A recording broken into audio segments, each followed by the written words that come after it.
But I mastered that style. It's like the 5 deadly venoms. So all he had to do was get next to a nigga like that. He could destroy it. Believe in that. Real. We plan to take the same strategy we use with Death Row West, mind over matter, taking all our weaknesses and making it into our strength. That all these people talk about an East Coast, West Coast war, they like the Judas was to Jesus. They only here to cause confusion. We here to bring money and to bring change. They here to cause confusion. All these weak rappers, Nas, all these suckers, they battling off of East and West like this is a game. This ain't no game. If this was chess, we'd be yelling checkmate 3 years ago because we've been beat these. It's not a game. What up, Fight World? It's your boy Ego, and I'm back with some more boxing. MOB, Outlaw West Side, EGOVELI, resurrected. I must return. 21 gun salutes, dressed in fatigues, black jeans and boots. We disappeared in the crowd. All you seen is troops. Let's get it in. You knew this video was coming, and I'm going to kill 2 birds with 1 stone. I want to talk about Pacquiao and Lucas Matthysse being possibly negotiated for 2016, and also this Canelo will fight Gennady Golovkin at a catch weight of 155. Let me start off. Let me hack up this Pacquiao Matthysse thing. Now, people on my channel always listen and check for consistency. People are like, always say, you hate Pacquiao. No, I don't hate Pacquiao. I follow Pacquiao's whole career, but I call it like I see. People criticize Mayweather, and the fact is, if you look at Mayweather's last bunch of fights, he fought people coming off wins, usually the biggest wins of their career, or a win at least. Even Berto, Andre Berto had just knocked out Josecito Lopez. Yeah, he had some trouble in that fight. He was losing, but he still knocked Josecito Lopez down twice. And you know what I'm saying? He was able to get the stoppage. He followed up and finished him off in that round. So, you know what I mean? Is better than losing. So, and that was a farewell fight. So, you know what I'm saying? He had made all his money with the Pacquiao fight, so I don't think he really cared. He felt like I had done enough. Then Pacquiao. We don't even need to talk about Pacquiao. Pacquiao hadn't lost since the Marquez, which he gave a good effort in that particular fight, and he was winning until he got knocked out. So Pacquiao, fighter of the decade, we already know that. Before that, he fought Maidana. And the first time he fought Maidana was on a 4-win streak, with 3 of those coming by way of TKO or knockout. And the 4th fight was against Broner, who we knocked down twice. The first to ever knock Broner down. The first, and to this day, the only person to knock Broner down. And he had him badly hurt. And Maidana was a champion in that fight. You know what I mean? Canelo was a champion when Mayweather fought him. Plus, he's naturally bigger, 15-pound weight advantage, just like Maidana. You know what I mean? Canelo had just come off the Austin Trout win, right?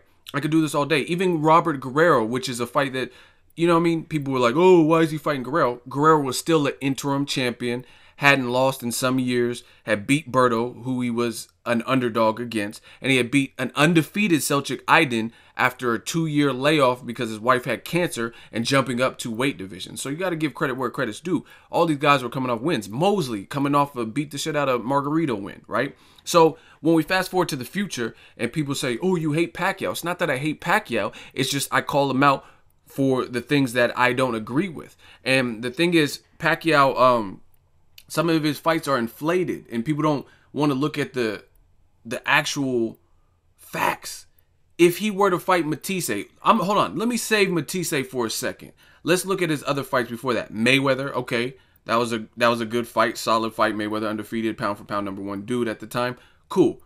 But before that, you fought Chris Algieri, who went life or death with Ruslan Provodnikov, and he got knocked down twice in the first round and won a split decision. Plus, he is a 140-pound fighter moving up to a catch weight where Pacquiao had fought at 140 and 147 and was used to fighting bigger guys. Algieri didn't really bring any advantages in. Like, you look at Maidana even. Maidana can at the very least, he improved his jab with Robert Garcia, and he can crack. And he has heart, you know what I'm saying? So even if he gets hurt, he'll still keep coming. Evident in the fights with Jesus Sotocras and Amir Khan, and really all his fights. Morales, all of Maidana's fights were, or Victor Ortiz, all that. He got hurt in a lot of fights, but he keeps coming, and he's never been stopped. So he at least had that, despite if you think he had the technique to win. Chris Algieri didn't really bring in much advantage. Only advantage that he had was height, but he don't have no power to warrant the respect of Pacquiao. Then you look at before that, Brandon Rios. Brandon Rios, another 140-pound fighter who was coming off of a loss. He lost to Alvarado in the second fight, and he was coming off a loss, and then he fought Pacquiao in Macau, China. You know what I mean? He had to acclimate to the different time zones or whatever, and Pacquiao was training in the Philippines, so he was a little bit more used to the time zone. Plus, he's a 140-pound fighter who's slow, and stylistically, that style has not troubled Pacquiao. You know what I'm saying? When Pacquiao fought Bradley the first time, another 140-pound fighter. But the difference with Bradley is he was undefeated, and he had pretty much clean house minus Amir Khan at 140. So that was still a respectable fight. And he lost it according to the judges. I thought Pacquiao should have won that fight. But regardless, the outcome was Bradley won, right? So that's the difference. So why is Matthysse even in the consideration for a Pacquiao fight? I get it. They both came off of a loss, but Pacquiao's loss, everybody loses to Mayweather. Everyone who has stepped in the ring with Mayweather has lost. You know what I'm saying? So that's not like a shameful loss. To me, Lucas Matthyse's loss was shameful. Like, he's been in there with bigger punchers, and he let Victor Postal, who a lot of people didn't even give a chance to win, outbox the shit out of him, frustrate him to the point where he quit. And that was the first ever stoppage. So to me, I would love, like, I even made a video about people I want to see Pacquiao come back and fight. But I made that video before Matthysse quit and got stopped. I would love to see Matthysse versus Pacquiao if Matthysse, even if he lost, if it was a little bit more respectable of a loss. Like, you know what I'm saying? He lost a controversial split decision versus Postal. You know what I mean? Then I'm like, okay, that's cool.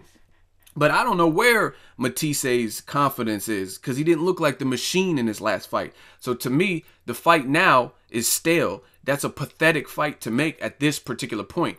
Not only would you be fighting another 140-pound fighter, right? You'd be fighting a guy who's coming off of a quitting stoppage loss. You know what I'm saying? And this is potentially Pacquiao's last fight because he's trying to become a senator.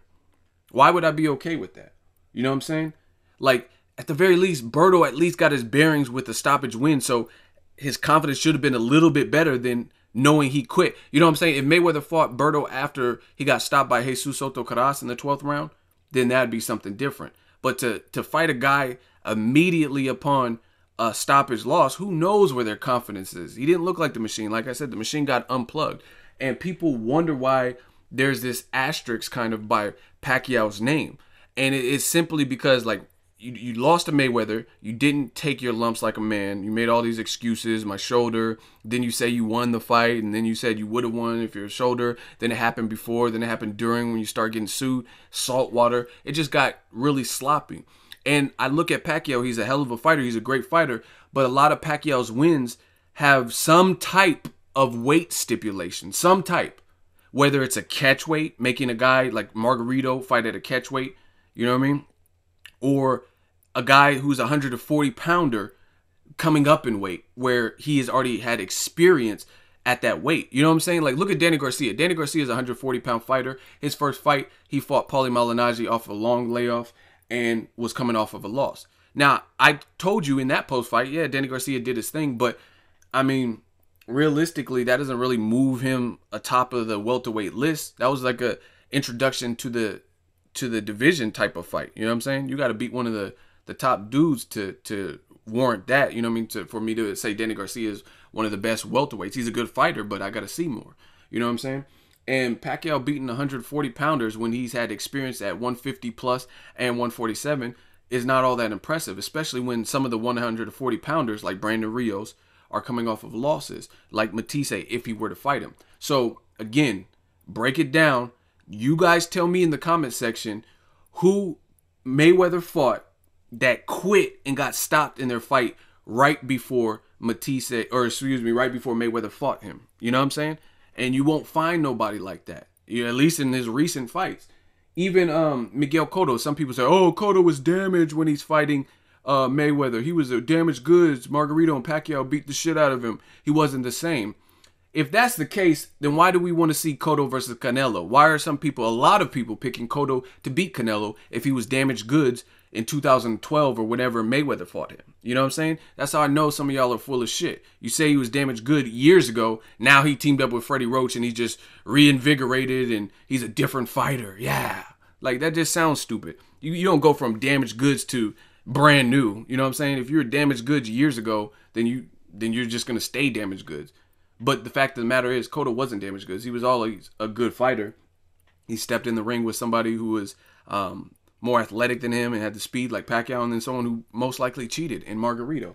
The end. He's always been a good fighter. I even think even without Freddie Roach, he's a good fighter. I don't even know that Freddie Roach has done anything. I think Freddie Roach, for the most part, has mentally given Cotto confidence, but I didn't really see what Freddie Roach taught Cotto. You know what I'm saying? I think it's just like more of a mental connection. He likes the chemistry and he feels good. So if you feel good in your situation, then you're gonna perform good. I don't think Freddie Roach just taught Cotto a bunch of stuff that he never knew. You know what I'm saying? He likes the arrangement, and that's cool. You know what I mean? Some people have that kind of chemistry. It's just like dating. Like, I've had girls that I've dated and they look cool, and we just didn't have like a connection. You know what I mean? They were boring or didn't have no good conversation or whatever. And then other girls you relate to and you can laugh with them. So, you know what I mean? Sometimes it's a mental thing. But I'm not interested in the Pacquiao Matthysse. I think that's a garbage fight. Even though Pacquiao's coming off a loss, you lost to the pound for pound #1 guy.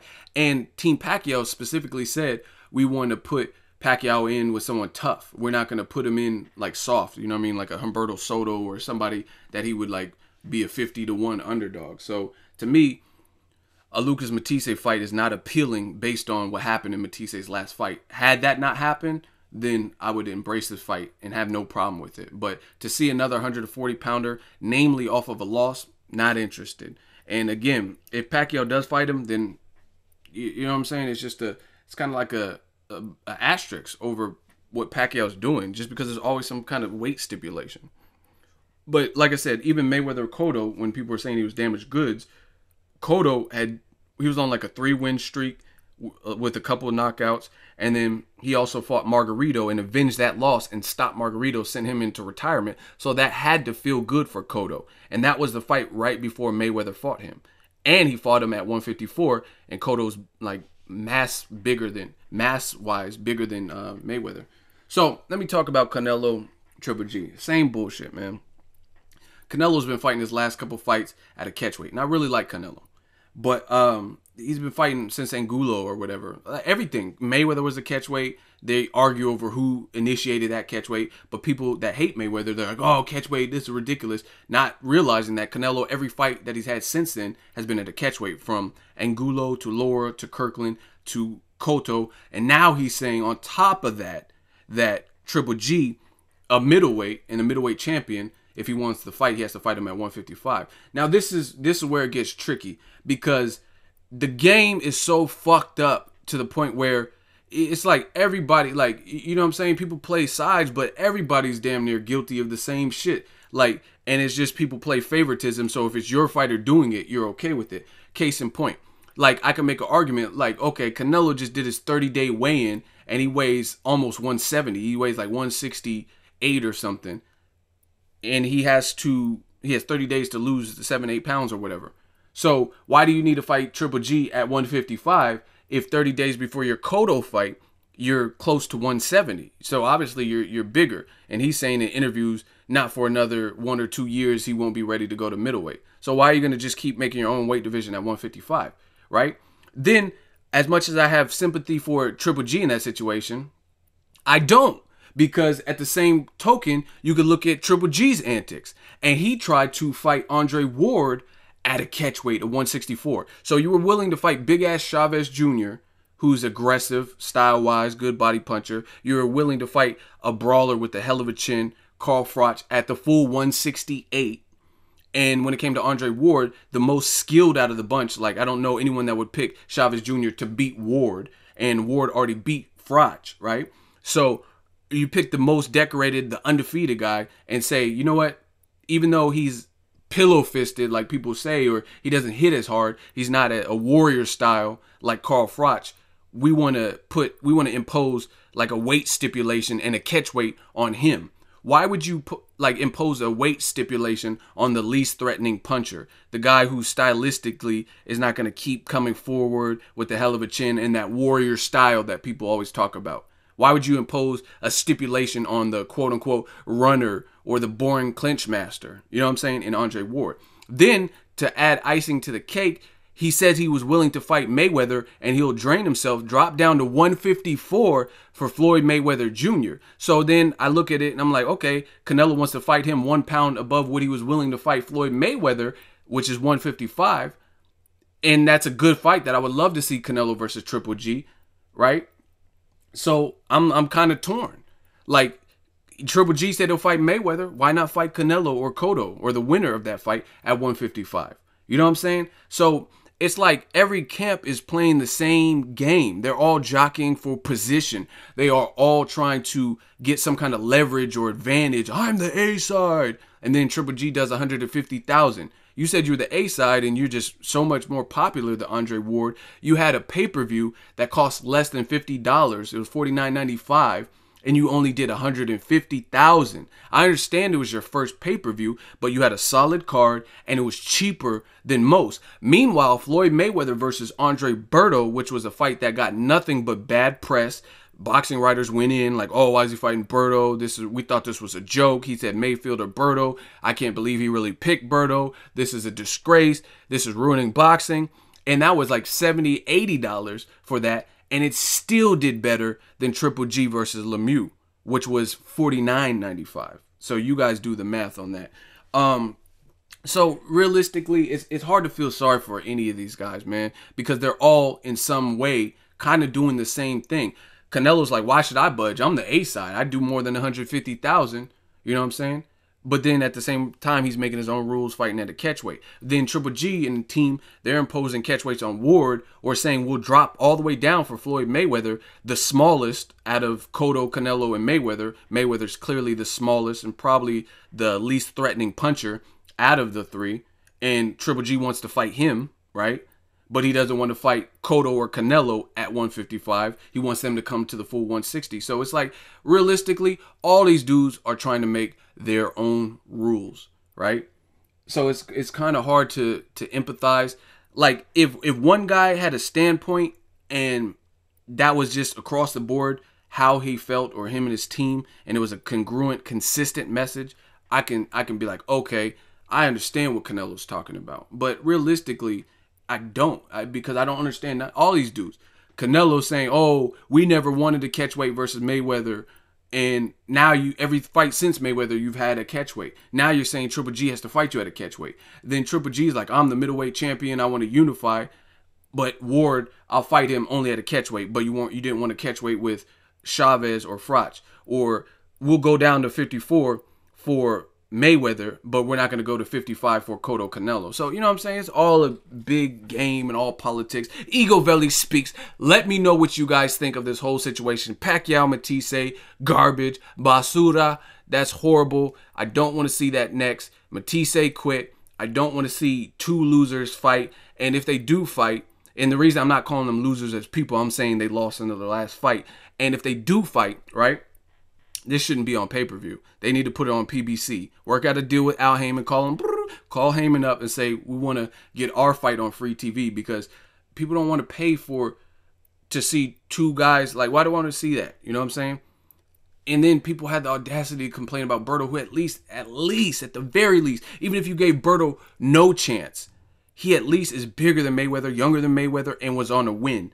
Lucas Matthysse, I can't really say anything. He's not substantially bigger than Pacquiao. And even if he was, Pacquiao's used to fighting bigger guys. He doesn't have a speed advantage over Pacquiao. He doesn't have any confidence because he's not off of a win. He quit in his last fight. He's a 140-pound fighter who, even though he rehydrates to the 160s, he's still a 140-pounder. Why would I want to see that? And then the same thing with Canelo, Triple G, man. Everybody's making their own rules. EGOVELI, I'm out. Let me know what you guys think. Make sure you like my video. As always, hate, comment, and subscribe. Till next video, it's Ego signing off.